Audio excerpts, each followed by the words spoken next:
Yo, yo, yo, what up, OGs? Welcome back to another episode of the OG Sessions podcast. I am joined here today by my brother, Joey Allen. What's up, Sir. How you feeling, bro? I feel good. Had a good morning. I was going to say, we did have a pretty good morning. Why don't you tell people what we did? We went surfing this morning early. Maybe it was late, though. First Actually, surf no, you were late. I was about to say. First time ever, though. It's usually the other way around. I'm usually the one that's late. I can admit that. There's been times you don't even show up.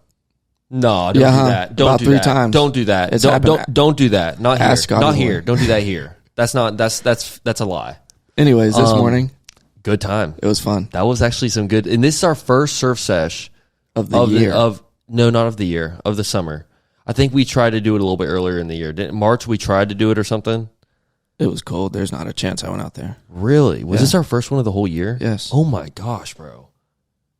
That We're should not be even illegal. surfers What's anymore. Well, it's because we've been busy with shit. Yeah, we like were last a lot. year. It felt like we were surfing so much because It's because we have real jobs now. Oh, 100%. Yeah, no, literally. I think that we're throughout the week. There's no way we're surfing. No. So, yeah, stoked for this episode today. Yeah, let's get into it. This is going to be a good one. So this episode has been, I think, our longest booked out episode.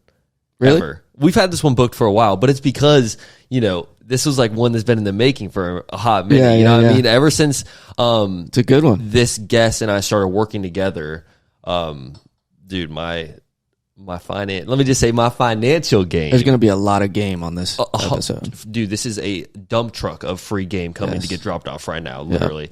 Yeah. This one is going to be dope. So this episode, we are going to be talking about that money, That guala, that moolah, them stacks, that cha-ching, them Benjis, that bang bang, that dough, that bread, them bands. That's all I got. I ain't got no stack. more. Boy, this is going to be a good episode, It's man. gonna be So good.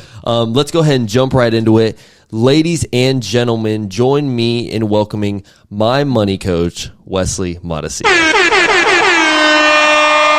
Hey, What's up? How are you? I'm doing great. You feeling all right? Yeah. So this is going to be a huge one for the podcast because me and you have been friends just outside of podcasting and everything like that. Me and you have been friends for so long. And once you started doing this whole money coaching thing, I was like, I might have to get involved with everything you got going on because, about my story because we've been working together for so long. But I went from broke as hell to not as broke very quickly. And so, it's definitely been a little journey. You've seen it all like firsthand or whatever, but happy to have you on the show. Yeah, I feel like we've known each other like before we even knew what money was. Oh, 100%. 11 years old, I think. No, literally like children. And it's funny because like our two worlds kind of like circle back and forth like into each other because it's me and you we were always in friend groups that were friends with each other. So it was like growing up, like I always had my best friend, shout out JD, and you were always friends with his sister, and it was like we were always just like colliding, going back and forth, and then it's just funny how our paths always cross, Yeah, no, totally. It's an honor to be on this podcast today. Oh my goodness, Wesley, it's really an honor to is. have you. Seriously. Thank you. Me and Joey have been thinking about some good questions for this one because we like money. You know what I'm saying? I think we all like money, but money can also be extremely dangerous and money can work against you in a lot of ways. And I've definitely experienced some of that firsthand. But before we jump into all that and we start talking about, all these deep questions we want to talk about with the money thing, I want to know a little bit about you. So like how obviously, I know so much about you. I feel like we've basically grown up together at this point. But, for the world, how did you kind of get into this phase of like money coaching? Was this always an interest for you? Like, have you always been really good with finances? Please tell me. Okay, well, I'll just start by introducing myself. My name is Wesley Matasia. I'm a money coach. I've been in the coaching space for about 6 years, really. I worked in retail for almost 7 years and was in a managerial position or positions where I was coaching and developing teams within that retail space. And then it was time for me to go. And so I was like, ooh, what do I want to do now? Do I want to start recruiting people? I was like thinking about going into like HR, like kind of like corporate recruitment. because I really wanted to help people and like help people get like the jobs that they want, and in turn, like start to create the life that they want.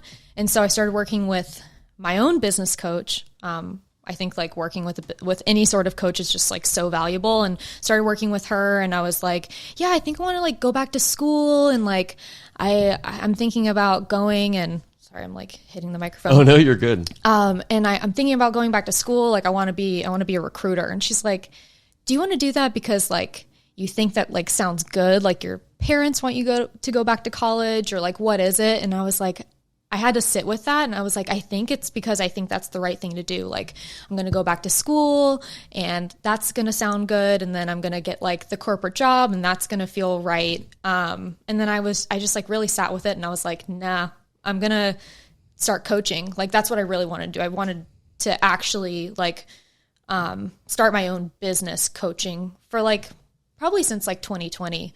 But I never wanted to like say it out loud. It was like one of those dreams that I had that was like kind of scary to like really like declare. And I started my journey like last year, actually starting my business coaching. And I was like, I want to be a life coach.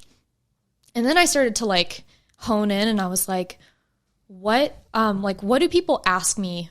Or like, what do people call me for? Or like, they ask me for advice. Like people call me up, my friends and I was like, I feel like it's finances. Like I've always been a really good saver.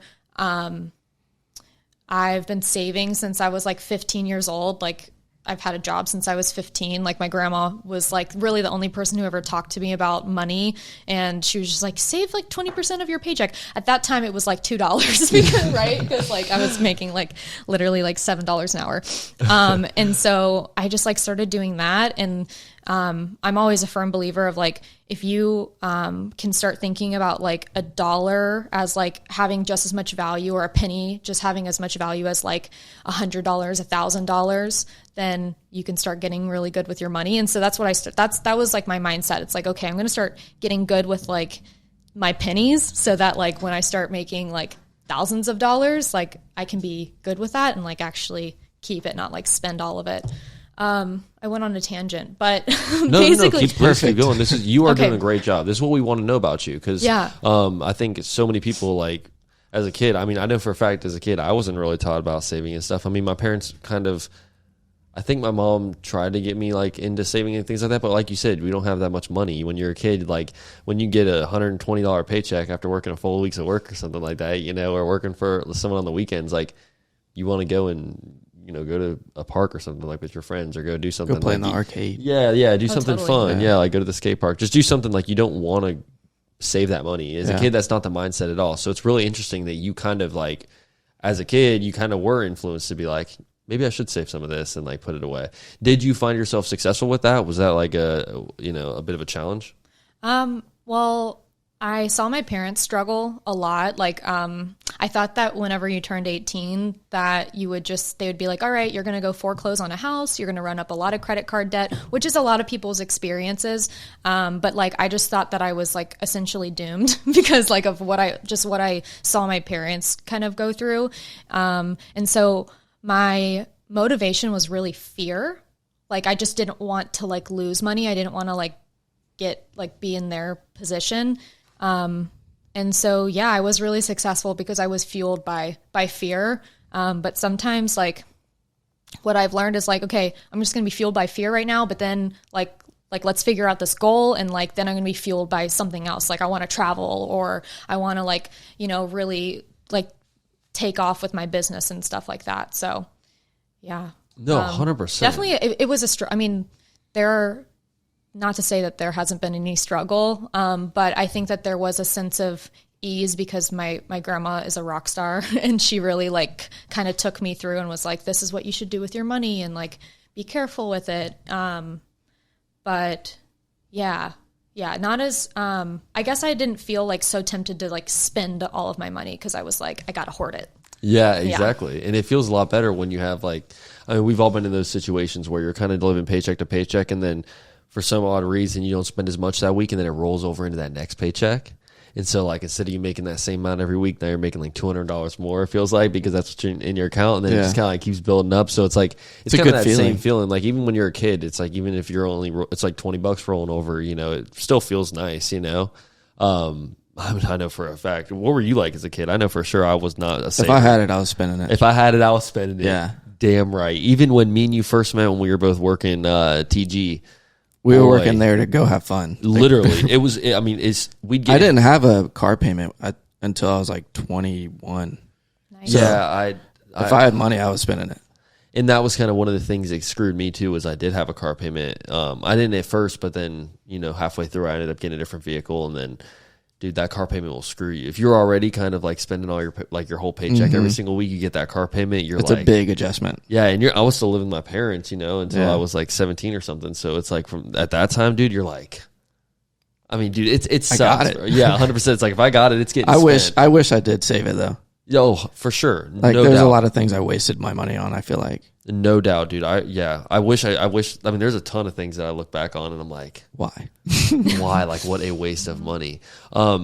So, obviously you're a kid, you were always good with money. What did it take for you to take this leap of faith and be like, okay, I'm going to commit to being a money coach and try this out? I hated my job. Really? I loved it for a really long time. Like when I say I hated my job, like there were moments I worked for them for almost 7 years. Like I also really loved my job at times. But it got to a point where, it just wasn't for me anymore. And like, I could feel it. Like it was like, affecting my mental health. I was like, I could never like turn off from the job. They always like say like work-life balance, but like never heard of her. Were you in like, management? Yeah, I pretty much by the time, well, let's see. I think I was still 18 when they gave me keys to a store. And I was like, oh shit. Okay. I guess so. Yeah, I'll close up shop. But yeah, I didn't love my job, didn't like the trajectory of like where things were going. And so it was kind of like this turning point of like, okay, I could stay here and like keep climbing the corporate ladder, or I can like make this like kind of like scary leap and do something that I've always wanted to do. And be happy. And like help people. I helped tons of people working in retail, right? But I really wanted to like make a big difference in like women's lives in a deeper way that's going to help them like for the rest of their lives. 100%. Yeah. Cause I mean, beauty, it's like a very temporary thing. Like, I like what you did there. That's actually that's a really good way to put it low key, because, I'll tell you what, I ain't a woman, but you definitely impacted my life for sure. Like from my own personal one-on-one experience, like when it comes to money and things like that, it's so hard to, if you're never taught about money, right? In high school, like everyone knows, it's very common, like fact that you're not really taught about money. You're not taught about how to save it, invest it, how to spend it properly, things like that. And so after speaking with you and after like really kind of getting like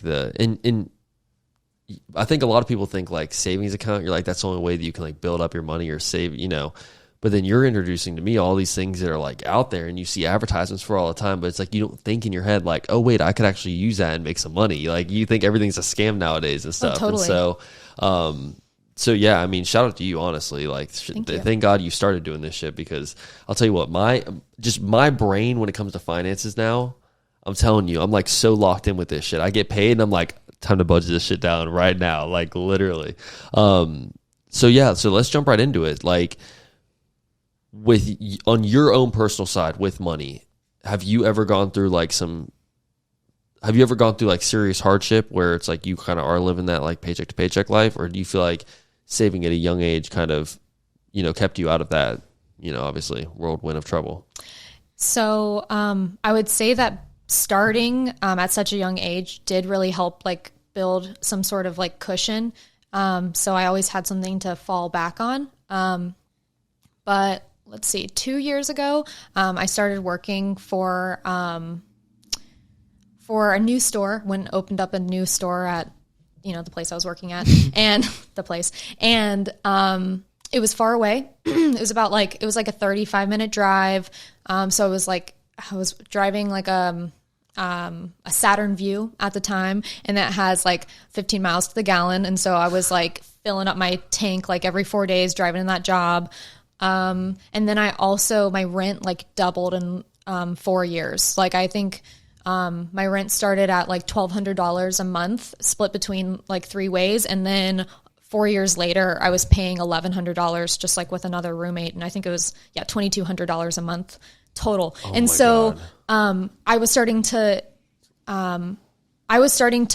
definitely dive into my emergency savings every single month, because I was like, where's all this money going? And like everything just started getting really expensive like last year, right? Like food and everything. Just like living. Oh, just inflation in general. Like it's to be fucking alive, ridiculous. you have to pay a little more. Oh, Yeah. for sure. Yeah. So I started to experience, like when I moved down to my parents' house 4.5 years ago, I was making $12 an hour, and my rent was like $430 or something like that. And I was like, fine. Like I had a good cushion, and I really wasn't worrying about money. And then I, left that job making like probably like $23 an hour. And I was like scrapping. Like I was just like, oh my God, where's all my money going? And once again, like thankfully I had that cushion, but I started to like really feel that like I need to like fix my situation now, or like I'm going to start like really diving into my emergency savings, which I want to use for like a true emergency.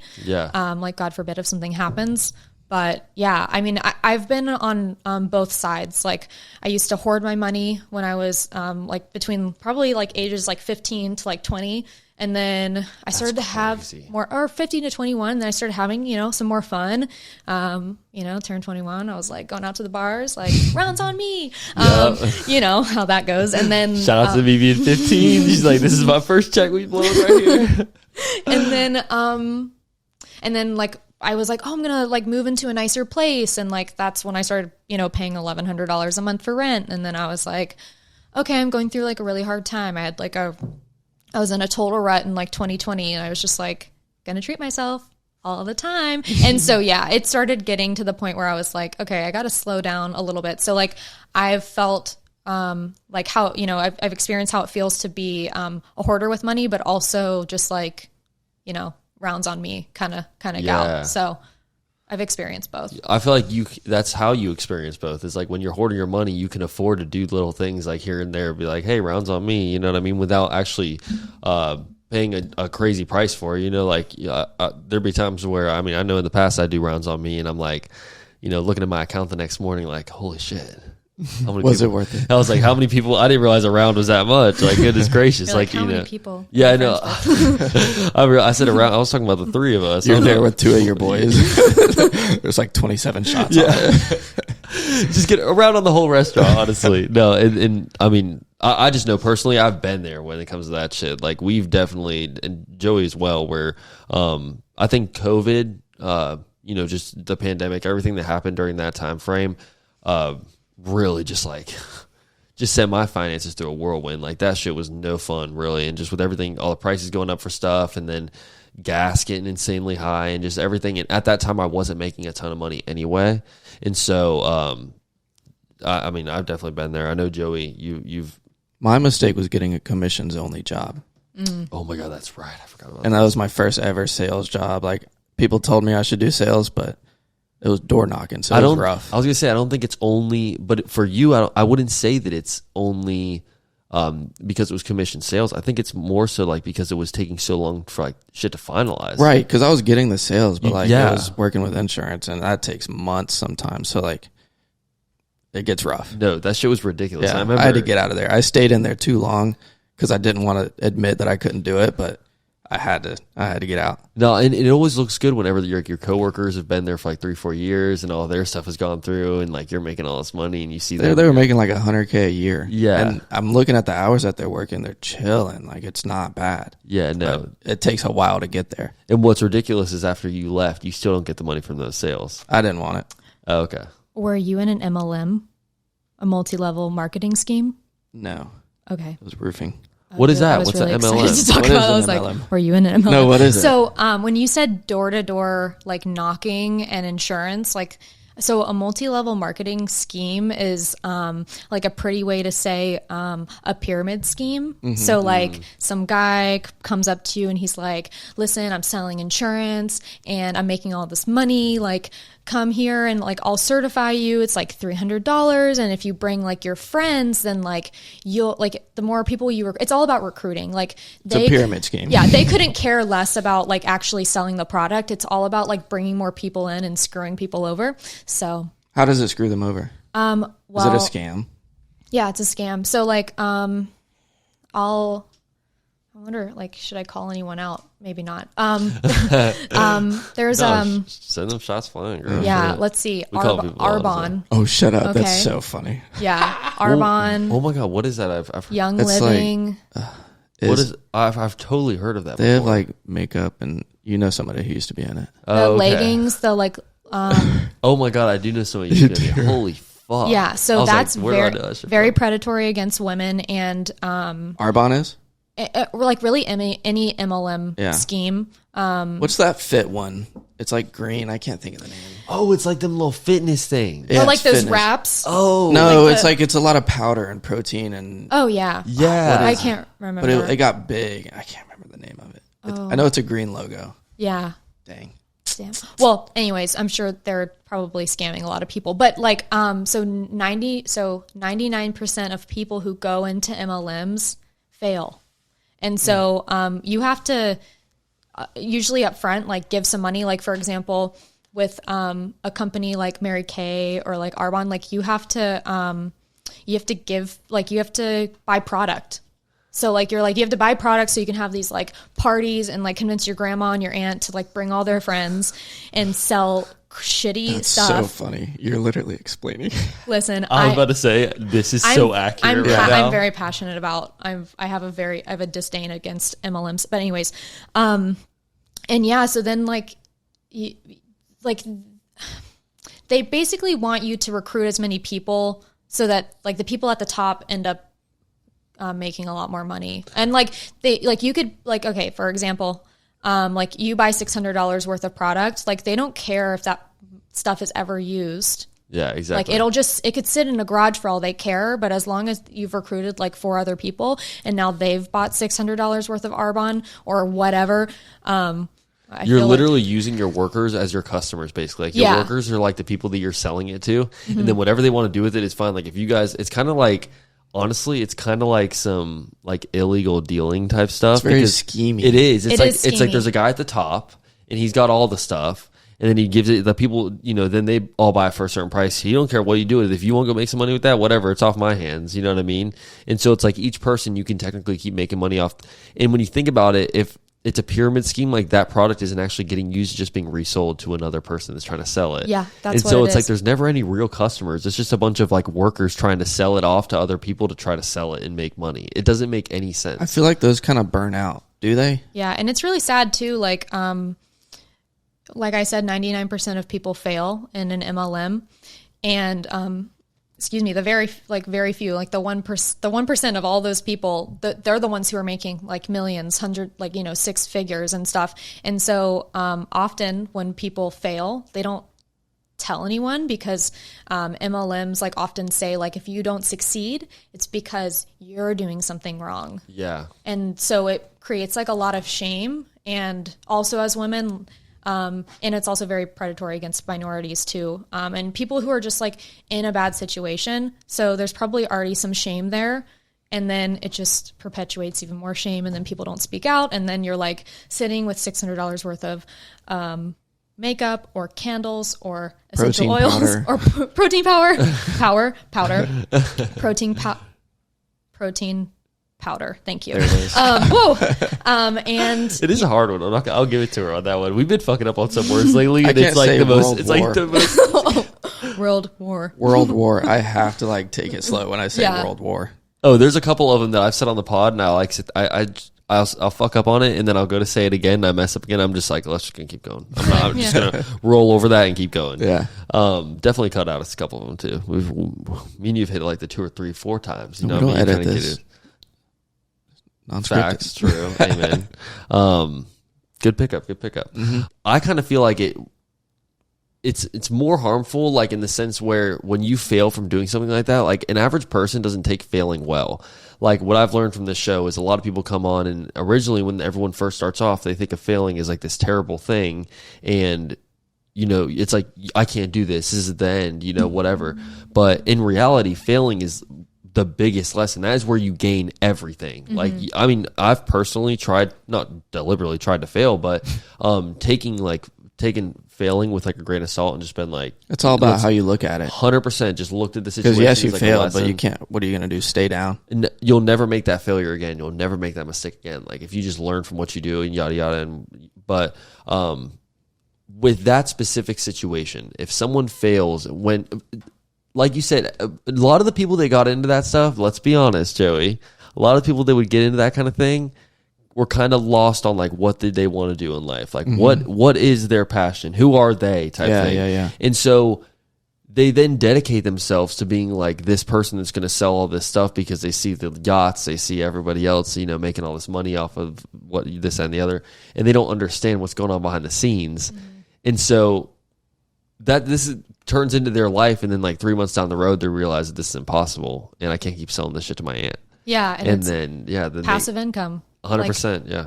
I mean, that's a huge thing. People often say, like, you want to be your own boss? You want to be a boss girl or a boss bitch? Yeah. A boss girl. I'm a boss girl. And it's just really enticing. And so it's like, okay, we don't need, like, MLMs to be, like, free in our lives and to, like, find passive income. Like, there are other ways. Stay away from those things. Like, 100%. It's Have you ever been involved with one? No, I've been. People have reached out to me. You know, people would love for me to be in MLM. I mean, people. Well, that's how they make money. Yeah, I've had a lot of people reach out to me before and be like, "Hey, you want to come to a party?" And I'm like, "Not that kind of party. Yeah, I'm good." But yeah, it's just it's cringy as fuck too. Yeah, and it's something like. Failing is really, really hard. And it's also really hard to get yourself back up if like you used your last $600 on something you thought was going to change your life. Right. And so that's what really, really gets me of like companies who are like uplifting women and like all this stuff, or uplifting people, like getting them, you know, like off the whatever. And then it turns out like to make their situation even worse than it began or than it started. So it's people got to start doing the math on that shit too. It's like the amount of product you have to sell to actually make like a month's worth of like what you have to need to survive. I mean, it was so crazy. I remember our first class we took together, we were like breaking down like how much I need and like, you know, what's my minimum income. And then you were talking about like your emergency savings, like 3 months of this or whatever. And I'm sitting there like, holy shit. I was sitting there thinking like, oh, if I got $1,000 in my account, I'll be all right. You know what I mean? Like, no, like it's just insane when you start to actually think of the bigger picture of like how much money the average person like should have as an emergency savings and should have just kind of, I mean, obviously everyone's thing's gonna be different, but it's just like the percentage of what you should have. And, you know, if you're in one of those schemes, it's like, are you ever going to be able to make that amount of money and be able to save money, be able to invest money? It's like, or are you just going to be working the same like month-to-month job? And I'm pretty sure with a lot of those things, you're also paying like there's not an insurance plan and shit. So, you know, you're sitting there, you're paying for, you know, you gotta still go and pay health insurance. You have no benefits. You got no benefits, nothing, no fucking PTO, anything like that. Like your benefit is you get to party, I guess. Yeah. You know what I mean?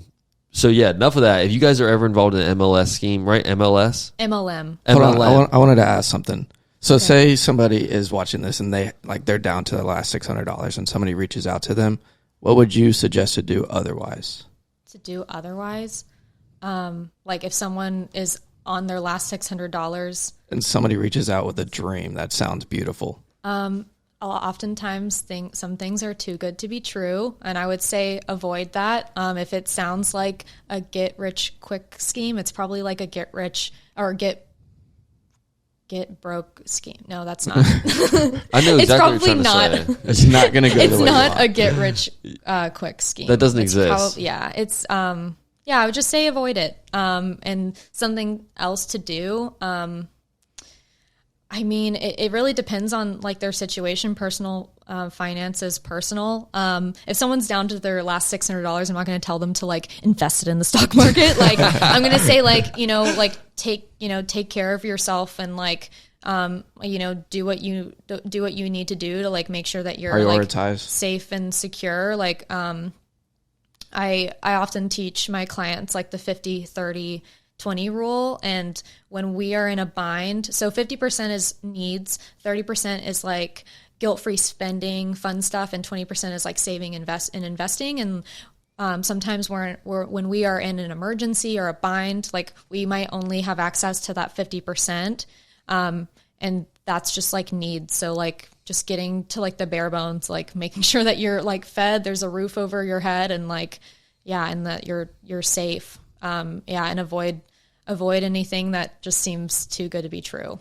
Yeah, for sure. I mean, that's a great way to break it down, because I mean, if you're on your last 600, maybe get a job. I was going to say, I mean, and I don't know. I was going to be like, well, I mean, it depends. Like, do they have a job? Like, what's the situation? Like, what? I mean, we're talking about a hypothetical. Last $600, don't spend it on fucking Arbonne or Airbond or whatever. Are we going to get a defamation?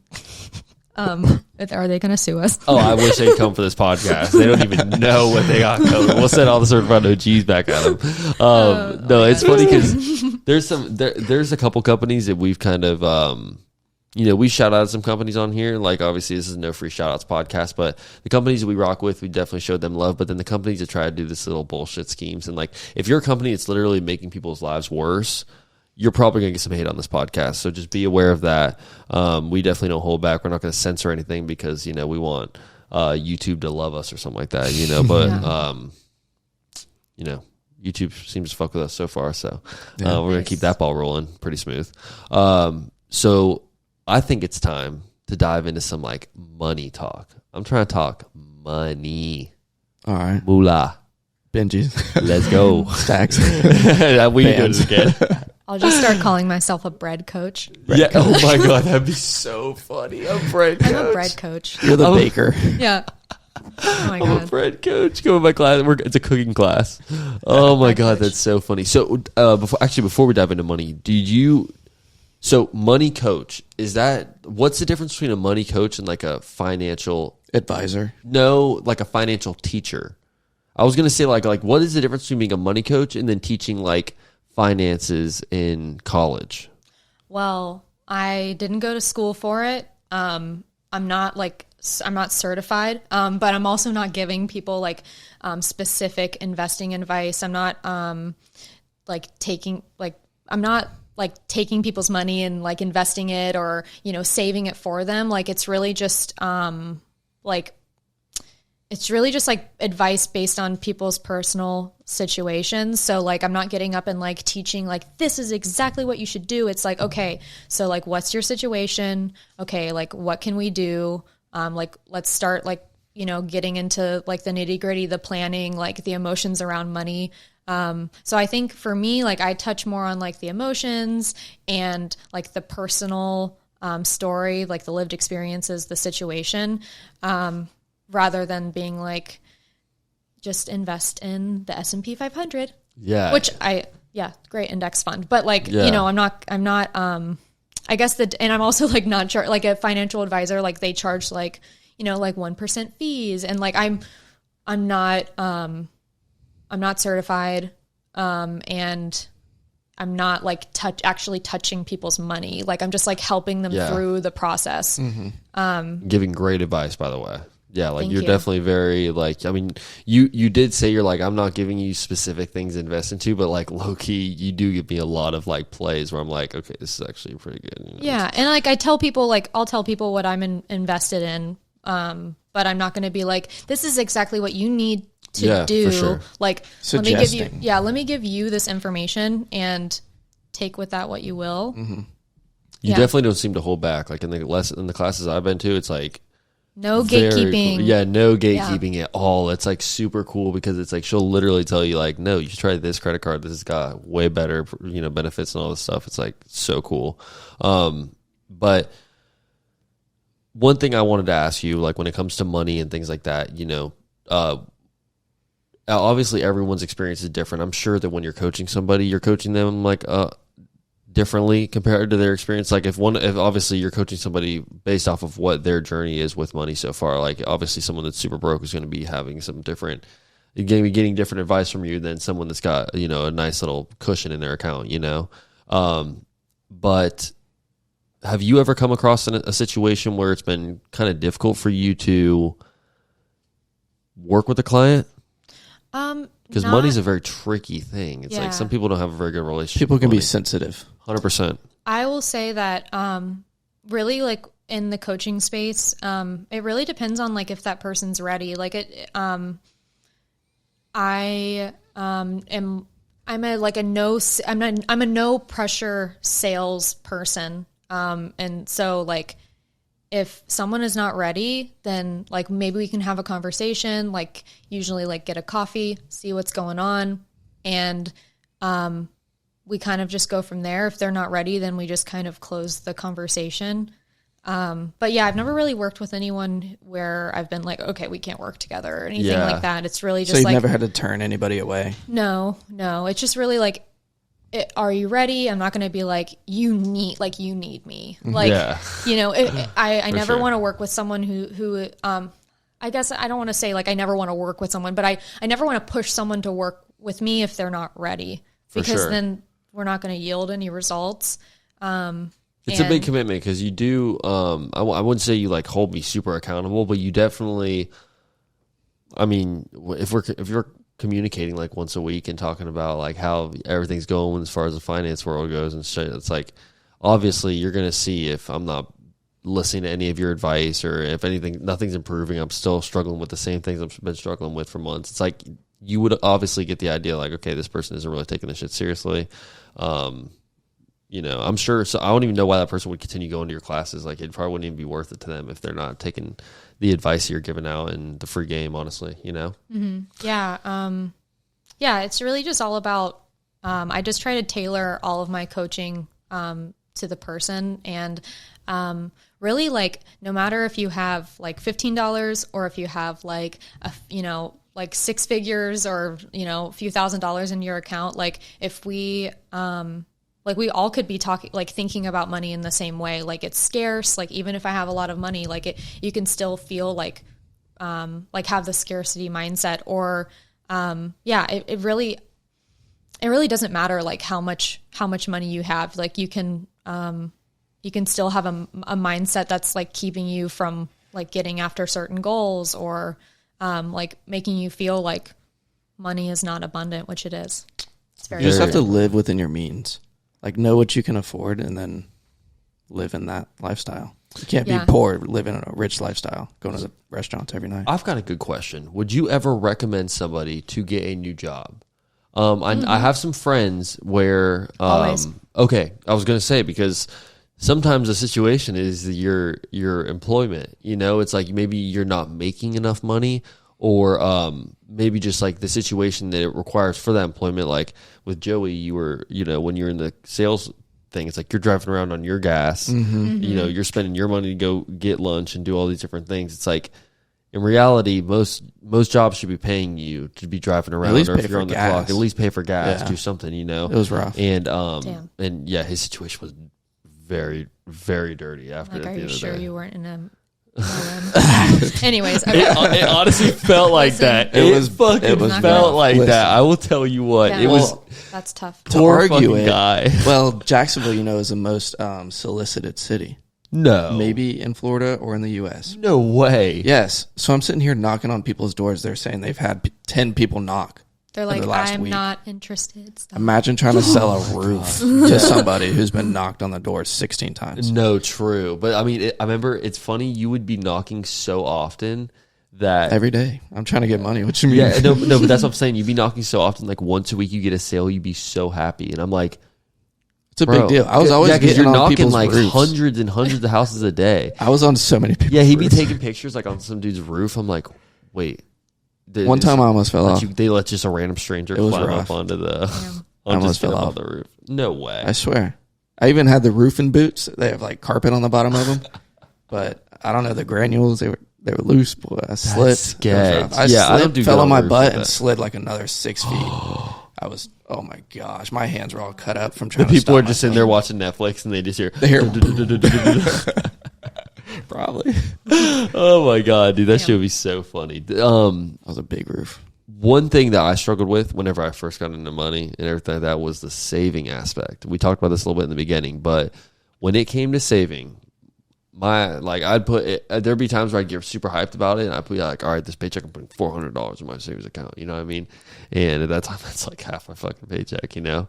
And so what I would find is like I would put that money in my savings account, and I'm like, okay, well, I'm just going to end up pulling out like at least 200 halfway through the week, and then by the end of the week, the whole thing will be back in my checking account, you know?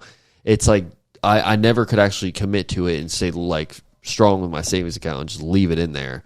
And what would you say is a good piece of advice for people that are struggling with that same thing, where it's like you just feel like I can just pull this money out whenever I want, you know what I mean? It's connected to the same bank account. It's like a yo-yo effect, right? Like It's like the money goes in, it comes back out, it goes in. I recommend what I call an at arm's length savings account. So that's a savings account that's not attached to your not directly attached to your checking account, like not like if you bank with Wells Fargo and you have a checking account, then I wouldn't advise to have a savings account with them as well, because you can, like, it's instant transfer. It's I'm screwed. like it's Oh my gosh. I'm like sitting here, I'm like, that's me. like, so I recommend something like SoFi, which is like any online bank, like SoFi. I use Capital One. They have a really good like 360 savings account. And it's also a high yield savings account too, which we can talk about. Yeah, I'd love to talk about that if you don't mind. Yeah. And so like really I would recommend an online savings account. And at arm's length. So like it takes like a few days to get that money. So like if I bank with like Wells Fargo and then my savings account is in SoFi, then maybe I automate my transfers every 2 weeks. Whenever I get a paycheck, that money goes in there. And then like when it's a Friday night and I want to get silly or like want to start like, spending all my money, like it's going to take 3 days for me to get that money if it's in SoFi. I see. I got you. Like versus just like it being there. just right there, like any other checking account. That's what we start to treat our savings account like it's just like an extra checking account. And it really is not meant to be touched until the time comes, like until there's an emergency or until something comes up or you're planning a trip and like it's like this is what my money was for, so I'm going to take it out. Such a good point. Yeah. And I'd also recommend, I was talking about, I started to touch on a high yield savings account. Yes. I'm going to take a sip of water. No, do your thing, girl. Yeah. Go off. I know. I can't wait for her to talk about this. This is the first class I went to. She told me about this. I was like, there's no fucking way, boy. Let's go. Yeah. So, okay. A high yield savings account is a savings account usually offered by an online bank. So an online bank doesn't have like the overhead of like banks that have brick and mortar spaces. So like Bank of America, Wells Fargo, like you can walk into that bank and there's overhead for like, having not a retail space, having a brick and mortar space. Mm-hmm. So like someone like, or a company like SoFi, they don't have you can't go into a SoFi bank. They do not exist. And so they can now give some of that overhead cost that like Wells Fargo and Bank of America have, it actually, and instead of, let's see, how I'm going to gather my thoughts. So SoFi, since they don't have the overhead cost, they can start to give some of that savings back to the customer, essentially. So when I say high yield, Wells Fargo and Bank of America, they will give you like pennies to the dollar, like a tiny, tiny percentage for you, like a little kickback for you, say, like putting your money into a savings account with them. So like their yield is probably like 0.0003 or like it's really small. Yeah. But with like SoFi, it's like 4% or like really anywhere from like 3 to 5% with like these high yield savings accounts. So like Capital One, that's who I bank with SoFi and Capital One. But Capital One, they have a 360 savings account that's, I think, a 4.15% yield. And then Apple, if you have the Apple credit card, they have a high yield savings account that's also about like 4.15%. And so your money earns interest, compound interest. Great amounts of interest too. So it's like you got to think, if you got just a couple $1,000s in there or something, you'll at least make a couple $100 back whenever just by having comes money around. in there. Yeah, like just because you're using it. Like, whereas I'll be honest, I was working with a bank and they had some shady shit going on. It was like, you remember what? Who was it? I want Who to was so bad. And it actually pissed me off. Arbonne got it. Boy, ViStar about to get it. Oh, I knew that was coming. I fucking hate ViStar. I'm not even gonna lie right That's now. the one that shut down for a while. wasn't it? Literally shut down. Didn't it happen again bro. recently? I remember that. I know it happened to some people. It didn't happen to me, but I'll tell you what, when that, oh my God, I was so pissed because that was during the time where I was kind of like paycheck to paycheck, not really, didn't have a lot of money to play with anyway. And then I couldn't get access to my account or anything. I couldn't transfer money, couldn't do anything. And then it's like they're closed on the weekends, like all this, dude. That was the craziest time ever to be. Shout out Navy Federal. You're Navy Federal? Oh yeah. Oh They're my gosh. good. I've heard Navy Federal is solid. They've saved my ass a couple times too. I've heard Navy Federal is solid. Is it a credit union? Yeah. Cool. Is that what I don't really have any qualms about credit or like any Really? thoughts about credit unions. But What are the differences? Because I literally only know Navy Federal because I really don't know. I know. So- I thought that like credit unions, they can give you different kinds of loans and stuff. I thought they were Yeah. more versatile with stuff like that. I thought that like a normal bank, they can give you, it's like very strict limitations to what they can give you with like loans and things like that. I think credit unions, like literally, like you can go in there and get credit for fucking anything. Or maybe you have a Yeah, better I have a chance. credit card through them. Yeah. Is that Yeah. normal? Like, can normal banks do that? Yeah. Like Bank of America, Wells Fargo. What do you recommend for? Also, was that clear when I was explaining high yield savings account? Because I Oh, can yeah. explain it again. 4.15%. That's all. So That's a lot Yeah. when it comes to like a saving. I mean, because I know just me personally, you see like the ViStar accounts and like some of these other accounts, and it's like the savings percentage is so low, bro. I mean, have you ever seen like? I mean, obviously you check your savings account sometimes, Yeah. and it's like it'll be like it'll give you your monthly little thing. And I'll tell you what, I've been doing really good in my savings. Like my savings is solid right now. Good job. But dude, it's like I look at it sometimes, and like it went up like 27 cents or something. I'm like. well, yeah. and Like, then is that's that a the- joke? You know what I mean? And then I look, but then it's like, you know, Wesley got me on all this good game. You know what I Yeah. mean? And like, dude, when I get all that money transferred, it's like, bro, you're getting real ass like interest on it, like a lot of money. Are you ever worried about like the online banking shutting down? Like, It's I don't know. There's been FDIC insured. So like I would never recommend a bank that's not FDIC insured. So your money is insured up to $250,000 with a bank that's FDIC insured. Versus like I'm not going to tell you to like, you know, there's a lot of companies right now that are coming out with these high yield savings accounts that are like you can earn like 6% or 7% or whatever. But are they insured? Like what if shit hits the fan? Like what's going to happen to my money? So that's why I say like reputable banks like SoFi and Capital One, like that's who I've heard Ally is good, but I don't really know much about them. I think that they're FDIC insured. Yeah. But yeah. really- I just learned something. Isn't that really cool, Yeah. dude? Like, I remember when she first told me about that. I'm like, see, they could do an entire class in school about this shit, bro. Like, And they should. They totally should. But then everyone will be smart with money. Everyone will be like, just like, But money is Everyone money. could- There's so much money in the True world. facts. There's There so we go. much money in the world. that's actually So- a really Do you think good there's model. too many? I mean, there's very few people that have like the most money in the world because they have a big percentage, don't they? Yeah, they have a lot of money. Like the 1% has. I don't know the percentages, but they've got a lot. And I think I saw it recently. It's like kind of ridiculous how much. It is really ridiculous. Yeah, no, I think if all of us knew a little bit about saving and investing and just like managing their finances, all of us would be a lot better off. Yeah.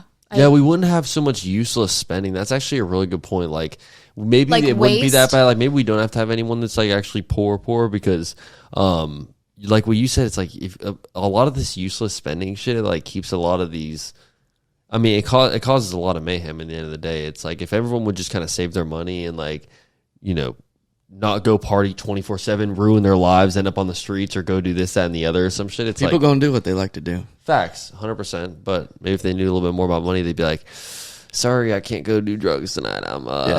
They're not looking at the bigger picture. It's not part of my 40, 30, 20 plan. 50. Yeah, 50, 30, 20 plan. I always get that shit wrong. It sucks. Yeah, I mean, I think when we start thinking about our finances, we start thinking about our lives in a different way. And like, I'd never tell someone like to not go and like have fun and live their lives. I just thought, like, I like to offer like just like start to think about your money in a more mindful way. Like you started to say something about like spending that's just kind of careless. Like that creates a lot of waste. Like the fast fashion industry. Like I think I saw a picture of like a beach, like a bunch of clothes being washed up on a beach. Like that's terrible. Like, you know, just, you know, all the Shein stuff. Oh my and God, like, yeah. You know, all of that. And I understand like that's a really accessible brand, but like if we're just treating like fashion and all, you know, all of every part of our life as like, oh, you know, I'm just going to use this one use thing. I'm going to, you know, get this shirt that's a couple of dollars. And like, once again, I know sometimes that's all that we have access to. But I think it is important to just start to think about the way that you spend and how it's like impacting like not just you. Yeah, for sure. 100%. Like how many, I mean, for me, like, I'm like, I've given away so much clothing. Like, I think my thing is like, I love spending money on clothes. I've given away so much stuff. It's like, where is that? Like, I don't know if it just got thrown away when I gave it to Goodwill or something. Like, at least you donate it. Most people do just throw that shit away, or some people will just like, I mean, the fact that you see so many big time brands, it's like, what do they do with leftover clothing? You know damn well they're not donating that shit to like some third world country or something. Yeah. You know, it's like it's probably all going in the ocean, like how what you were saying. It's just crazy. It's like certain things like that. It does cause a lot of pollution. It does cause people like the careless spending is just. I think everyone could use a little bit of help with, you know. I think everyone could use a little bit of Wesley Modestia in their life. You know, I mean, a little money coaching, a little support, a little bread coaching. Do you ever find it hard to like buy something for yourself if it's a little expensive? Like, how strict are you with your budget? Because of my past and what I experienced as a child, like, I mean, I go through, I think about money a lot already because I'm a money coach and I'm supporting people and like providing a lot of education for people going through this like personal finance journey. And yeah, no, I still think like sometimes I like myself feel like guilt or like, you know, there's like a little, you know, scarcity that comes up when like I'm thinking about spending my own money too. But something that I think about is like, okay, if I'm buying this, like, is this going, like, will I still be able to pay my bills? Like, is this going to make me like rack up credit card debt? I also like when I'm starting to feel like, should I like to wait like it's like the 48-hour rule. Like, okay, I want to buy this, you know, this yoga set or something. It's like Lululemon and like Fari have me in a chokehold.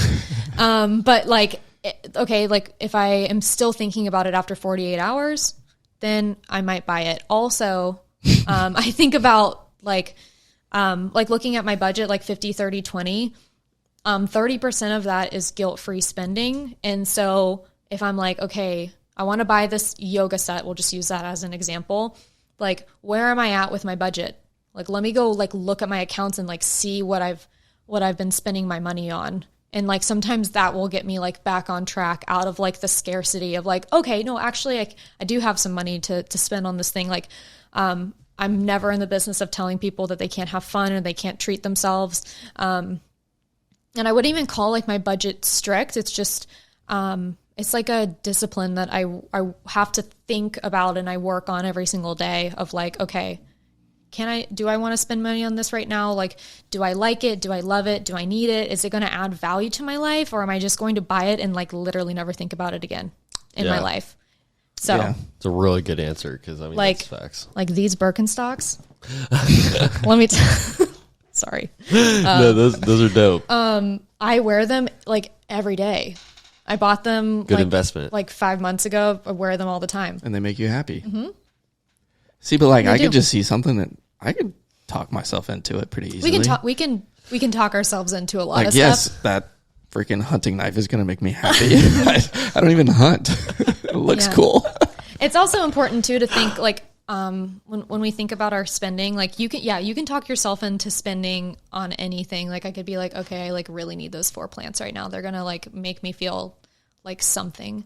Felt that. Yeah, but we also want to think like, okay, like what are my values? Like, am I like if my values are like family and like beauty, and I'm just like throwing stuff out there, and adventure, and like I want to go buy that, like those 4 plants, like does that like tap into like family, beauty, or adventure? Like, or is what it if like my mom also loves plants, so I'm buying it? Maybe it's a gift. But we have to think about like the That's full. family. Yeah, we have to think about like the like a 360 view of like that thing that we're spending money on. Like, what is it? How is it really going to add value? Does it actually make sense for me to buy it right now? Like, if I want to go, if adventure is one of my values, then a plane ticket, or buying hiking boots, or doing something like that that's going to give me access to that adventure value, then yeah, that aligns. Yeah, with my 100%. values. And I think it's also, can you afford it? Obviously nowadays there's so many different versions of shit. It's like I've got a perfect example. I was just on here on Amazon a couple nights ago. Actually, I was on GoPro.com. I was trying to buy some new mounts for the GoPro, and I'm on there. It's like $85 for a mount, bro. You go on Amazon, you look it up. It's the same exact thing. It's like $30. Like, is this the nicer mount? Like, probably not. It's probably not nearly as nice as the other one. Amazon is pretty clutch like that. But that's what I'm saying, is like I could go on there and I'll save like more than half the price if I just go on here and just buy it on this, as opposed to, getting like the super nice one. So I think it's like taking that into consideration too. It's like, this is something that you want. Like I remember, I was going to buy a laptop. It's like, I really want this MacBook Pro, like the big one. But it's like, at the end of the day, it's like, I shouldn't be buying that one. I need to get the smaller one, just start off with this, and then I can upgrade. It's just being smart in that sense. Like, can I actually afford this? And if you really do absolutely have to have that MacBook Pro, that big version, then wait 3 more months. Yeah. Keep putting money to the side and then go get that. You know what I mean? Just like be smart about it. Like, that was a good question, by the way. Shout out to you, man. Thank you. If you can't buy it twice, my mom used to say that. If you can't buy it twice, then don't buy it. That's a good one. That is a good one. Which could bite you in the ass. Because say you have $2,000. I mean, you could buy $1,000 thing twice, but then you're broke. Yeah, no, that's actually true. Yeah. But I mean, it's a good way to look at it. If you can't buy it twice, don't buy it. No, true. Yeah. I mean, that'll at least give you a little bit of wiggle room afterwards. Like if you, God forbid, something happens or whatever. Yeah. And I also like to think like, I rather buy the thing that's really good quality that I'm going to have for years. Like think about like the perfect like white t-shirt, or like the perfect like pair of shoes, like my Birkenstocks. I love these things. I'm going to have these for so long. Oh, 100%. I'm going to have these for a really long time. Or Rest like of your life. My really good quality like yoga mat. Like I'm going to have that thing for like 20 years versus going to Marshall's and buying like this thing that's going to rip into shreds in like 3 weeks. Then you have to buy another one and then another one. And so it's just making sure that, because then that perpetuates waste as well. And then it's like, well, are we being sustainable? Are we just going for, and once again, it's all about what you have access to. And I think just doing our best at finding those good quality things, or those secondhand things that will last us a lot longer than like that thing that's made out of plastic that's going to break. 100%. Yeah. That's like the rebuttal to what I was saying. That's like the perfect little, because I mean it's a perfect balance, right? Like you don't want to go super low. You don't want to be spending like $10 on something that's usually $80. It's like, obviously that thing you might last you 1 or 2 times, then you're done with it. It's all about where you are in life. Would you say that if someone's working a job and they're making really good money, but they kind of hate the job that they're doing, what do you recommend to that person? Like quit that job, go find a job that they enjoy doing for less money, or stick with this good opportunity that they got where they're making good ass money, but they're kind of just like, hating life when they're at their 9 to 5. I mean, I think it's a good time to reevaluate. I was in a job that I was making pretty good money, and I was comfortable, but my mental health was suffering. Like physically I was suffering. It was a very I was like throwing boxes around and like strenuous. It was very strenuous. And I couldn't bear to go back and continue working there. And so like if you're at that point, like I don't think any amount of money is worth like suffering. Like we have one life to live. I don't always think that I think find what you love to do and like find your passion and get after it. And also like some jobs are jobs and we might not be in love with them. But if we're like thinking like I do not want to go back to this job, like it's quite honestly killing me, then like no, it's not worth it. Like I also work a 9 to 5, and like whenever I moved into that job, like I took a pretty big pay cut, but I wanted to be happy. I wanted to have flexibility. Like sometimes we can take a huge pay cut, but like maybe we get to see our family more often. Maybe we get weekends off. Maybe we still have really good benefits. Maybe it's like a really great learning opportunity. And so, yeah, it's once again, like one of those things, like it's so personal. Like, we really have to look at like what the full, the big picture is. But if you're not happy at a job and you're working it just because it's like, you're making 6 figures and you're really unhappy, I say, reevaluate, find something different. Would you say mental? Oh, I'm sorry. Go ahead. Oh, and I don't think I answered the question earlier about like whether you want to quit your job, but I feel like that, or like would I tell someone to quit their job? Yeah. I don't think I answered that. No, I don't think so either. But I guess we could just use this question. No, please do. Yeah. But yeah, I would tell someone to quit their job if they weren't happy. For sure. Yeah. Yeah. I wouldn't say quit your job and have absolutely nothing lined up. Like I never want someone to put themselves in like a vulnerable situation where they could create even more financial hardship. They might have to lean on credit cards and things like that. But I would say, yeah.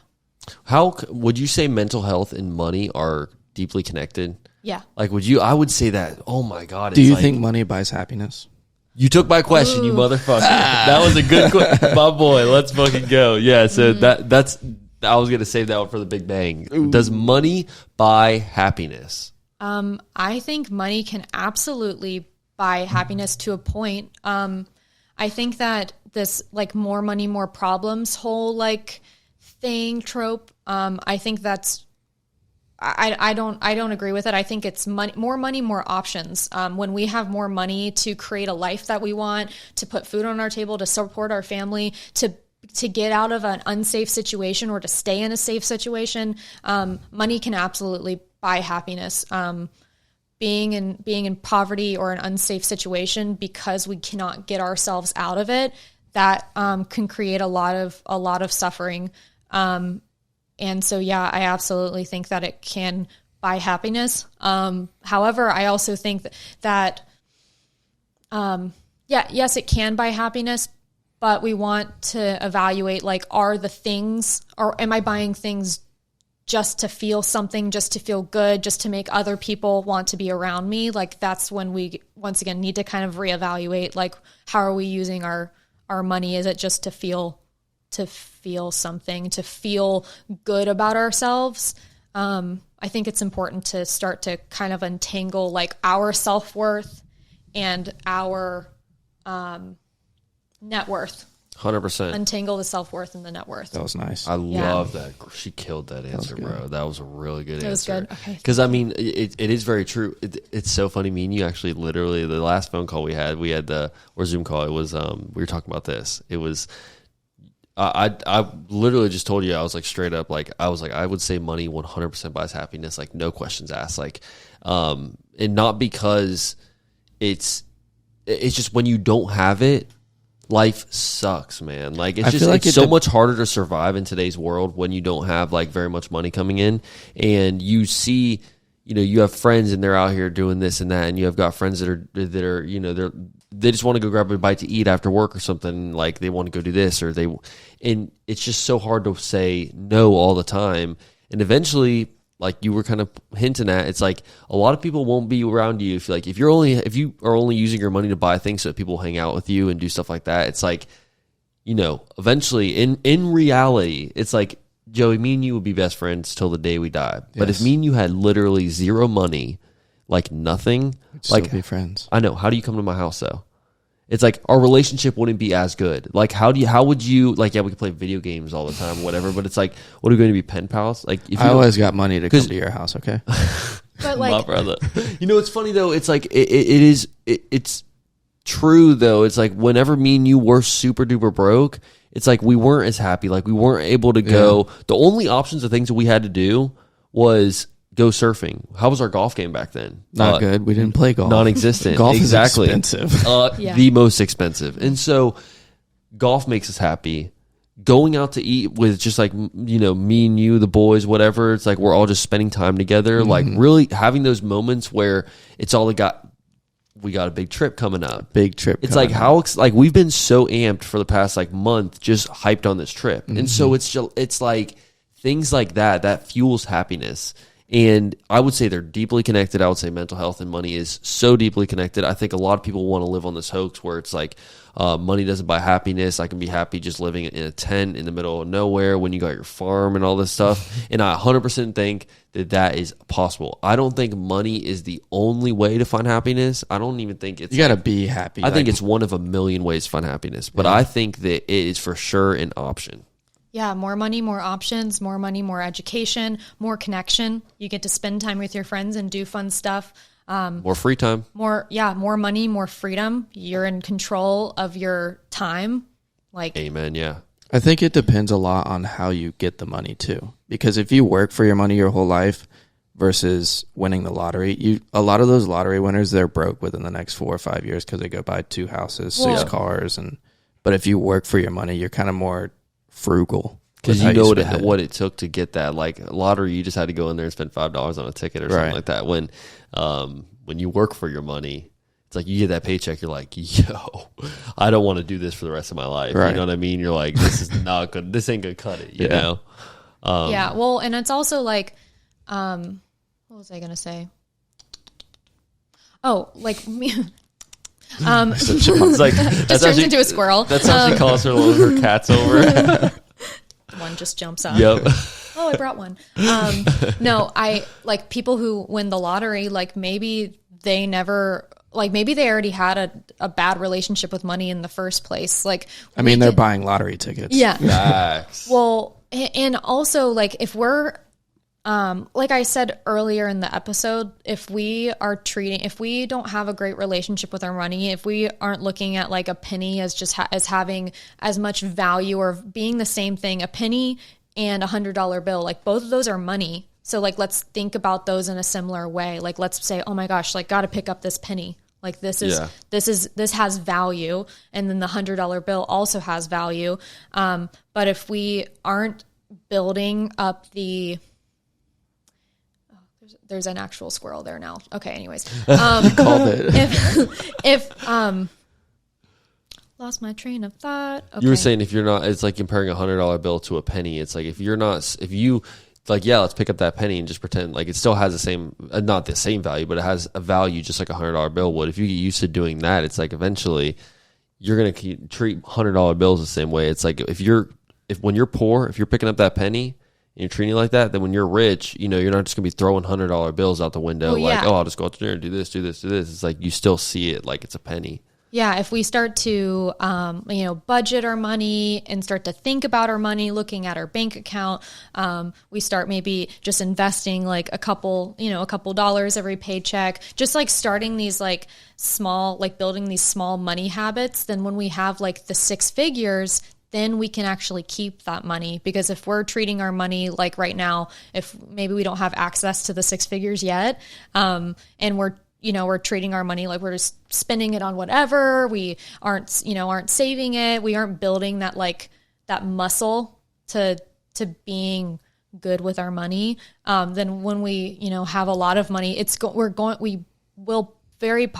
possible that we're going to be in the same situation that we were in when we didn't have the six figures. 100%. Like we're still going to be living, like you could be making $1 million a year and still be living paycheck to paycheck. Yeah. You could be making $40,000 a year and feel, well, maybe not in this economy, let's say $55,000 a year, and feel like comfortable and totally fine. And like, if we're, budgeting and living within our means, like a lot easier said than done sometimes. And then, eventually down the road, we start making more money. We're probably going to be more successful at maintaining, a lifestyle and avoiding like lifestyle creep. Which is, we start making more money. So then we're like, now that I'm making more money, now I have to buy a better car. Yeah. Because I got to keep up with the Joneses. Now that I'm making more money, I got to buy, better shoes, better clothes. It's like up to a point, like lifestyle creep is totally fine. Some of us may be living in a situation where we can't buy like our basic needs, like new clothes, live in a safe place. Like lifestyle creep is natural. Like when we're trying to get ourselves like out of a situation that's not so great and into like a better situation. But lifestyle creep can creep up on us and cause some issues if like we're never feeling like anything's like, we're always chasing after the better thing. Like nothing's ever enough. Yes. That's when it can become a problem. That ego catches up with you. And like, you feel like I have to be one of with the Joneses, like 100, like exactly what you said. I love that. That was one of my sales tactics when I was knocking on doors. I'd be like, your neighbor just got a new roof. Oh shit. I swear. That's good. It worked too. Really, yeah, I bet it would. They're like, John did? Fucking John. Yeah, it's like, funny. You're working in the cubicle, you see Rick, pull up in the BMW and you're like, shit, maybe I should have a BMW. Yep, exactly. And then it's like, okay, maybe I have to keep up. Like I experience in my family, like a lot of like keeping up with the Joneses kind of activity.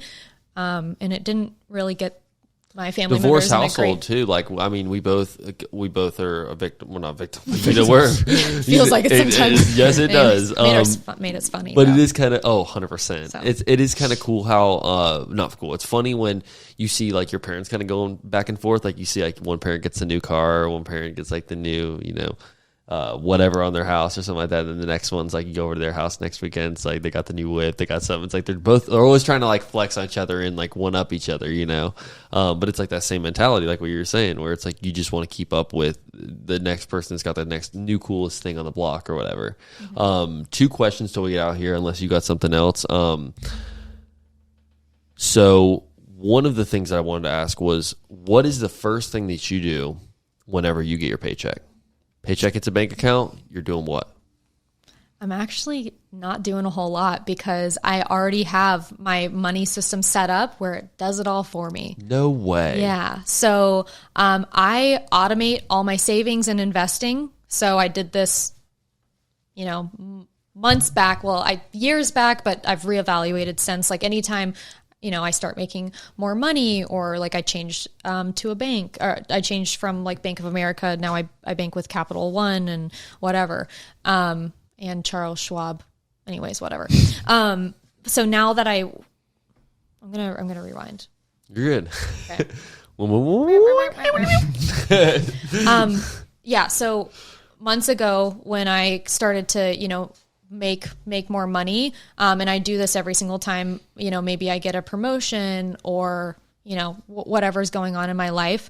I start to reevaluate my money system. So my money system, what I'm talking about, it's like automating my savings and my investing. So, I have everything automated so I don't have to think about it. 20% of my paycheck, I split that in half, like 10% of that is going to go to my savings, and then the other 10% is going to go to investing. So, okay, awesome. Yeah. So every cool. 2 weeks, there are automated transfers that happen without me ever thinking about it. I just like see it leave my bank account. I was going to ask you off air if you follow the actual 50-30-20 plan, or if you were more like 50, like 50-40-10. So, yeah, I was going to say, because like for me, I will be honest, like whenever like I'm about to hit a milestone with my savings account or something, or I'm about to hit like a a number with like a couple extra zeros. Yeah, you know what I'm saying? Yeah, like some commas, then, another comma. I get excited because I'm like, so I'll start throwing like 40% of my paycheck in there and just like living a little bit like broker, but it's that mindset is, I mean, it's so powerful what you can do when you're just like addicted to saving or just getting your savings account. Like watching that number go up, bro. And then now I'm in a sense, like we talked earlier in the episode, I used to always pull my money out of my savings. Now I'll run up my credit card before I touch my savings account. Seriously. Like I do not touch that thing, bro. I do not want to see it go down. Seriously. It's so, new Tesla coming soon. Y'all let me know what color I think you should get. What I will say is, our high yield savings account, since you have a high yield savings account now, that's about 4% interest. But credit cards usually are about we could say 27%. Sometimes they're crazy, like 27%. Oh my God, I never thought about interest. That. And so if we run up a credit card and we don't pay it off, we're actually losing money. Our high yield savings account and investing in the stock market will not be able to keep up with how much compound interest that is incurred when you're in credit card That's debt. why it was so difficult for me to get out of that issue when we first started working together. Yeah, so compound interest works really well for you if you have a high yield savings account or you're investing. It works. It doesn't work against you. It works for you. Your interest earns interest.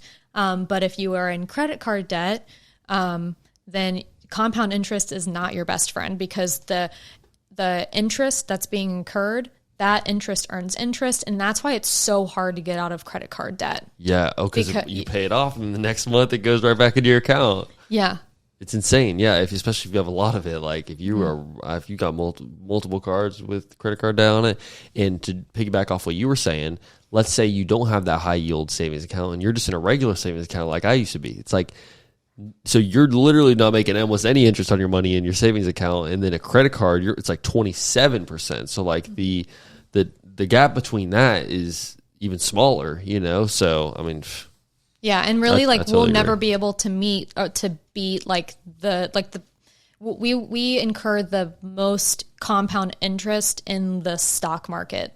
That will make you will earn or build so much more wealth actually being invested in the stock market versus having a high yield savings account. So having a high yield savings account is what I recommend if you need an emergency fund, which is what we've worked on together. But if you are looking to build wealth, that's when we need to start thinking about, okay, how can I invest my money? Annually, we get about 8 to 10% of interest, or a 10% annual return on our money, and if it's in the stock market versus if it's just one in an account somewhere. I love that. So, last question I got for you before we get into win of the week, Joey. Do you want to go ahead and do you have one last question? I got one last question. Okay. I think it's a good one too. Yeah, I'll go after you. How important do you think it is for somebody to get a credit card and build credit? If you are an adult, you need a credit card. You do. I mean, if you want to do any adult thing, buy a car, buy a house, you need credit. That's like your adult report card. Yeah. So, I recommend to be educated before you get a credit card. Don't sign up for a store credit card. Any of those have those are very predatory. They have the highest interest rates. Get a credit card with your bank. You can get, Capital One or Chase or something like that. I would avoid any store credit cards.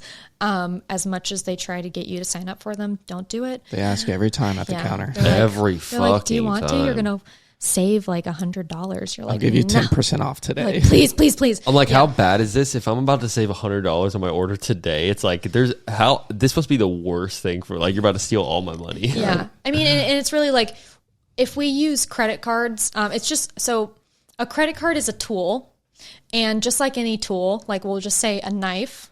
So a knife is really great if you want to saute veggies and make yourself, some really good food, or, anything like that. If you want to or like a hammer. A hammer is really great if you need to hammer a nail in there and hang up a picture. But if we don't know how to use it, we might, with a knife, we might, cut a finger, or we might, hit our thumb with a hammer. That's actually a great analogy. That's very true. It can be very bad and very, like, a credit card is the exact same way. Yeah, but if and with a credit card, like, if we know how to use it, then it's great because you can get cash back, you get travel rewards, all that stuff. But if we don't know how to use it correctly, then we can be in mountains of debt, like some a lot of people sign up for a credit card and then they're like, wait, I had to pay for that? Yeah. What do you mean? Yeah, exactly. What? Or, I thought that I was supposed to like leave a balance on it or something. No, like we never want to leave a balance on a credit card. Yeah, it's really important to have very a credit card. slippery slope for sure.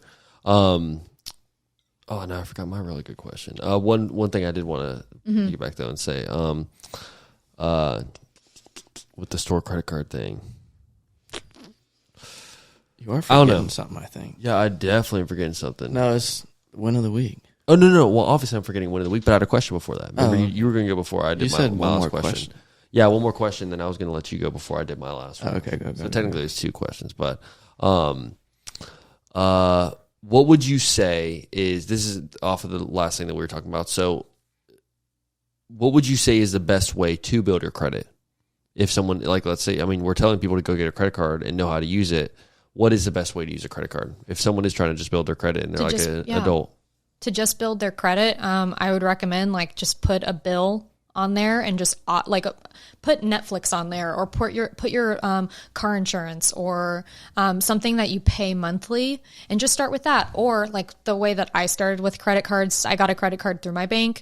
It had like a $500 credit limit, and with I'm going to go on a tangent. I'm not going to talk about limits yet. Okay. So I had a $500 credit limit, and with a credit limit, you're not supposed to use the whole $500. You're only supposed to use about 10 to 20% of your limit. So for me, I would just use that credit card for gas. So like I fill up my tank, once or twice, it just depends on how much I was driving. Sure, yeah. But yeah, I would like use my, that credit card a couple times a week just for gas.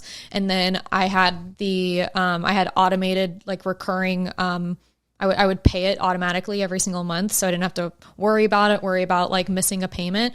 And that's how I started to use a credit card. I would recommend just like choose like one thing. Am I just going to use it on groceries? Am I just going to use it on gas? Am I just going to put like Netflix on there and start there? And then like, I don't use a debit card at all now. Really? Because I get points on my credit card. Like I have my Costco credit card, I have my Apple credit card, and then I have my Chase I thought we weren't supposed to do store credit cards. Oh, Costco. Okay. So listen, Costco is a member. So okay, that's a membership thing. Yeah. I was going to say I don't go to Costco. I'm not 100% So I have a sure. membership with Costco, and it's like a city. I think it's like with Citibank. Okay, I see. So yeah, I know it sounds like I'm contradicting myself, but like you get like you can use. I would say avoid a credit card, like a store credit card, if it's one of those credit cards you can only use at that store. Yeah, like I don't know, whatever. JCPenney. Like JCPenney, Victoria's Secret. Like I'm like. Sorry. Mike's going to a beat in this episode. No, you can't beat that thing up, girl. I would shy away from anything that's like Victoria's Secret, Old Navy, like any of those credit cards, but like my Costco credit card. I just get a lot of benefits being a Costco member. 100%. Yeah. So you get like 4% on gas. Okay. And like 2% on like. That's right. They do have a gas station and shit. I forgot about all that. Okay. Yeah. So I would just making sure, clarifying. Yeah. And I use it like everywhere. Oh, you can use it everywhere. Okay. So like the Costco here does not have a gas station. The one in St. Aug does. Oh, really? That's really cool. Right by where I work. It's really far away, but it's, Yeah. Well, like you can get 4% on gas. You get like 3% on like going out to eat or like travel and things like that. So that's why I have that. And it's good. Hell yeah. Yeah, huge fan. Okay, I remember my last question. Mm-hmm. It's more of a personal question. How much happier are you now that you have fulfilled this dream of yours and became a money coach? Like I know this was really, I know this is something you wanted to do for so long. Kind of similar situation to me at the podcast thing. You have to be very vulnerable with this, and you got to put yourself out there. You got to deal with a lot of criticism. You got to deal with a lot of judgment. But you have handled everything so well, and just the way that you present yourself as a coach, I'm like, that's why I was so confident with working with you. I'm like, I already know you know that you're shit because I know you, but like, I mean, you're a boss with this shit now. So just personally, how do you feel ever since you've taken this leap of faith? I'm feeling great. I feel like, I mean, gosh, I was such a shy kid when I was like little, like hiding behind my mom, like never raised my hand in class. Like I just, like doing this and like telling the world that I was a money coach, like that's like, it's a vulnerable thing. Like I really stepped out of my comfort zone. But as I like continue to step out of it, even like being on this podcast, like, I mean, it's just really, it's really a really great thing to be able to help people and to like share my story about, you know, how I came up as a coach and like my experience, like just with money. And yeah, I am a whole lot happier being able to do something that I really enjoy doing and like feeling like I'm making an impact. Every goal that we have is a money goal when you think about it. Like you want to buy a house, you want to travel, you want to start a business, you want to go back to school, like all of those are fueled by, they're fueled by money. And so when we're thinking about like creating a life that we want to live, and like when I'm thinking about like what my mission is as a coach, it's to help people create a life that they want, and to have like more time and more freedom. Like that's really what fills me up, being able to like help people get after these goals, because literally every goal that we have, pretty much every goal, is a money goal. Amen. 100%. Yes, you are. I can definitely second that. I mean, literally every single goal I've ever had, it has to do with money. You're going to need money to accomplish it. At some point, you're going to need some money. But yeah, I just remember, Wesley, like you know, I've known you for so long. I know you've never been that person. Like, well, obviously when it's me and you and we're just like hanging out, it's like, well, no, we don't shut the fuck up. But then whenever we get in a big group of people, it's like you aren't that person's button out, and you're like, it's like always like trying to be like the, you know, star of the show, whatever it is. But when I remember, I was so not skeptical, I was just like so curious as to how you were going to handle that first class I was in, because I had never seen what I heard all the noise. I knew you were doing some shit, but then I was like, we're going to be in a class, there's going to be a bunch of other people in there. I'm like, what is this going to be like? And just the fact, like the way you just could make everyone feel like we're all part of the same class, but we were all all we really cared about was what you had to say. And but the way you just navigated through everybody, and you had everyone just like so interested in what you were doing. And I mean, I think it was only like an hour-long class, if I'm not mistaken, but it went by in like 5 minutes. It's like as soon as you hit, I'm like, can we please keep going? Like, it's just one of those things where that's why I want to do another one. It's like, you get so much value from these classes that you do. So thank you. You're welcome. Helping me and getting, you know, my financial game up. I mean, I'm sure a lot of people that have tuned into this podcast have definitely at least learned a thing or two. High yield savings accounts, investing, things like that. Just like be smart with your money, and you don't know how to be smart with your money until you learn. So I know there's a lot of people out there that probably listen to this podcast that are just young, making stupid decisions with their money. You don't have to be a 6-figure, you know, entrepreneur, crazy person, whatever, to like get in touch with a money coach or someone like Wesley that can actually help you get your shit right, you know? And I think you would personally be more appealing for an entrepreneur, because technically you're an entrepreneur yourself, creating this business and doing everything. Like you said, it's like no degree, just off of your knowledge and off of all the experiences you've had with money, and obviously you being very successful with a lot of these strategies that you do with money.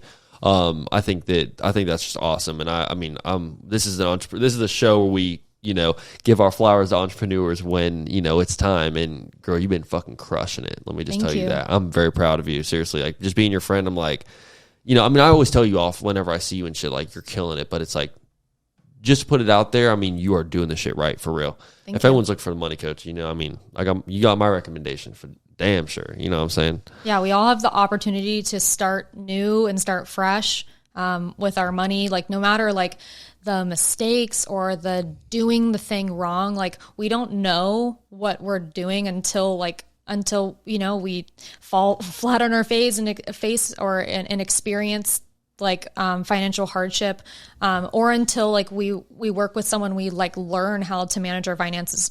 Most of us, if you are lucky enough to have a family who like taught you how to like spend your money, like that's amazing. I'm so grateful that I had my grandma like able to, I had my grandma who taught me how to manage my finances, but not a lot of us had that, and I still had a hell of a like warped view on money anyways. So like if you're out there and you're feeling like, oh my God, I don't even know what the hell I'm doing with your money, I don't know what the hell I'm doing with my money. Like it is never too late to just begin again. And start fresh. Everyone hears people talking about like, make your money work for you, do big, spend your money wisely, do all this stuff. It's like, what does that mean? And how? What the hell is that? Like, I remember me, I'm like, yeah, they're like, just make your money work for you. Just go ahead, put it on payroll. Like, what the fuck? It makes no sense. And so, yeah, if those are words that are confusing to you, if high yield savings account, things like that, are those things that you're like interested in, whatever, it's like, hey, Wesley, man, let's get this girl, get the ball rolling. And I'll tell you what, like, get in quick. Because, I mean, shit's filling up. I mean, obviously, like, Wesley, she's doing her fucking thing over there. So if this is something you're interested in, don't be, like, slacking around waiting, for the perfect time or the right deal to come about. It's like, the price is going up. Motherfuckers, I'm telling you, the price is going up. So get in. Sorry. You're good. And I'd like to say something. I have a group coaching program that starts in August. Dates have not been finalized yet. But it's called Money Mastery. So it's putting learning into action. Like you're going to build a budget that you love. You're going to start investing. We're going to get into the nitty gritty of goals and money habits. It'll be a really great time. Hell and yeah. It's all through Zoom. You'll be, with a group of people who are all just trying to get their, get after their goals, get their money right. So hell yeah. I was in Abundant AF. That's the one I did. That shit's so cool, man. I mean, seriously, you're crushing it with the marketing. You're crushing it with the knowledge you get in each class. So just keep doing you. Seriously. Thank you. Win of the week. Let's do this shit. You're going first. I'm going first. I mean, I've got one. I can go first if you want me to. No, but I last got week I one. went first, so go ahead. You're not gonna like it. Oh, you're gonna don't think it's do lame. this. You're gonna think it's lame. But mine was being in the warm water today because I just spent a whole week in Tennessee and that water was 64 degrees. That actually is a good one. I'll give you that because you were in the water was freezing. I can't just say surfing. Yeah, but it's the water being warm. No, you definitely. I'll give you that one. Thank you. Good job. Thank that was a solid one a week, and it was actually really warm out there. It was warm. Not even going to hold you. It was really We didn't warm. have to experience any cold water this year. And that's and the thing that, like, I mean, that's the only downside of surfing, really. Yeah. We go out there and it's like freezing cold water. But the thing is, it's been raining all week, so I was expecting a little bit of some chilliness, but it was a little chilly at first. When you first stepped in, you just got to get your head wet. Yeah, I know. Every time. That is the secret. If you are going out there and you feel like you're getting your toes in, it's too cold, like just get your head wet. Guaranteed you'll be warm. Right. It is incredible. So, my win of the week, me and Wesley are actually celebrating this win of the week tonight. Shout out to Mikey Padilla, man. So that's my fucking brother. He's been supporting this podcast since day one. He's been one of my great friends, one of Wesley's great friends. Just a fucking unforgettable dude, man. Like one of the coolest guys that you are going to come across in your life, man. This dude is just a breath of fresh air, honestly. Like I remember you kind of always heard about Mikey just being friends with Macy, and then once you finally meet him, you're like, dude, this guy he's so funny. He's so fucking funny, bro. And he is a one of a kind. Yeah. So I'm happy to go out and celebrate dinner with this man tonight. Wesley will obviously be there in company, so it'll be a grand old time. Shout out to Mikey Padilla, happy birthday, brother, and thanks for helping us push this pod. Wesley, win of the week. Oh gosh, I was like so excited to be a part of this and also to share a win of the week. And I was like talking to my girlfriend. I was like, what should it be? And what I decided is it's floating down a river. Tubing. Have you done it lately? Yo, I did it last week. Literally just did it. You have to go. Yesterday I took my girlfriend. She's from Ohio and she has never gone to the springs down in Florida. And so, which one did you do, Jenny or Chatuckney? We did something different. We went to Rainbow Springs. Shut up. Different. Nice, beautiful. Is there something big you can jump off of there at the spring? Because I think I was just on a tube floating, and so I wasn't seeking that out, but I'm sure that I think that there's like a waterfall. I was like, I am just sitting, I'm laying on this tube. I'm going to do a little dip. What was the water temperature? Do you remember? It was like 72 degrees. That's not bad. Felt so good. I was like, I could cold. just, every single time someone like went by on like a pontoon boat, I'm like, get in. Yeah. Why are you on that? And if the sun water. is out too, that sun is out, it feels perfect. That's like the perfect It was temperature. amazing. Yeah. Yeah, it was clear. That's actually a really good win of the week from a guest. Did you see any fish? Yeah. There were like a That's bunch fun. of little green fish. I was like, oh my gosh.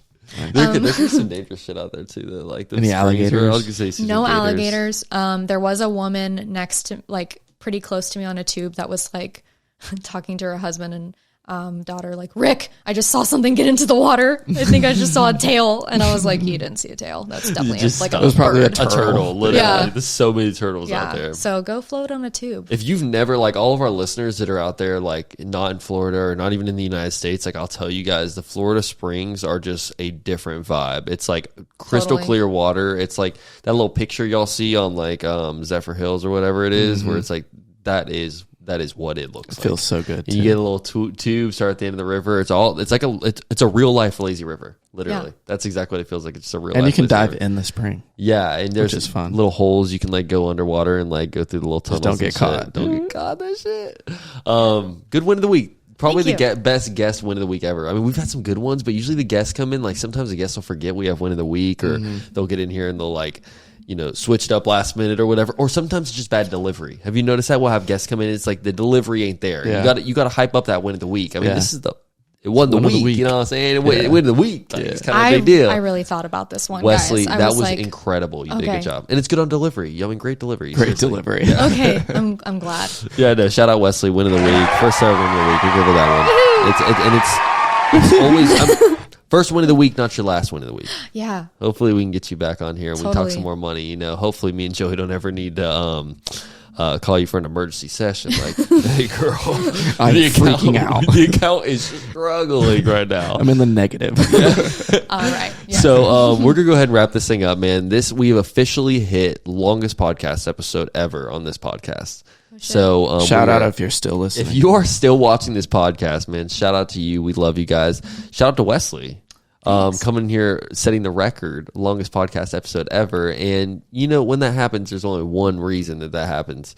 Lots of free game. I was gonna say it's that dump truck. That dump truck, a free Game Boy. It came through. It dropped off. It is there for you. Use it if you want.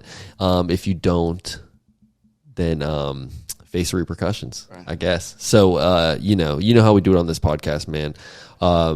Shout out to you guys. Hell of an episode. Don't forget my segment. Hold on. Oh my God. Are you joking?